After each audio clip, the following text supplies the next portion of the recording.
ఎక్కడో నాశనమై శపితమైన బ్రతుకు బ్రతకాల్సిన నిన్ను యేసుక్రీస్తు ప్రభువారు క్షమించి ఆయన ప్రేమతో నిన్ను రక్షించి పిలుచుకొని నిలబెట్టుకున్నాడు. శపితమైన మార్గంలో నీవు ఉండకూడదు, నాశనకరమైన పరిస్థితుల్లో నీవు ఉండకూడదని ఆయన నిన్ను పిలుస్తున్నాడు. ఈరోజు నువ్వు శపితమైన మార్గంలో ఉన్నావా? ఈరోజు నువ్వు దేవునికి నచ్చని మార్గంలో నడుస్తున్నావా? ఈరోజు నువ్వు యేసుక్రీస్తు ప్రభువును చూసి అయ్యో దుఃఖించే పరిస్థితుల్లో నువ్వు ఉన్నావా?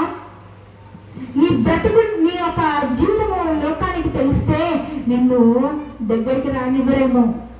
అటువంటి బ్రతుకు బ్రతుకుతున్నావా? విడిచిపెట్టు. నీ పాపములను విడిచిపెట్టి ఆయన చేసిన ఉపకారములను, ఆయన చేసిన మేలులను వేడిని మరవకుండా ఆయన సన్నిధిలో కృతజ్ఞతా భావము కలిగి బ్రతుకు. కృతజ్ఞతా భావముగా మనం బ్రతకలేకపోతున్నామండి. కృతజ్ఞత హీనులుగా బ్రతుకుతున్నాం మనం. అది యేసుక్రీస్తు ప్రభువు మెచ్చిన బ్రతుక, ఆయనకి నచ్చిన బ్రతుక. అది మనము ఒకరి దగ్గర సహాయం పొందుకుంటామంట, కానీ వారికి మాత్రం కీడు చేసేవారు.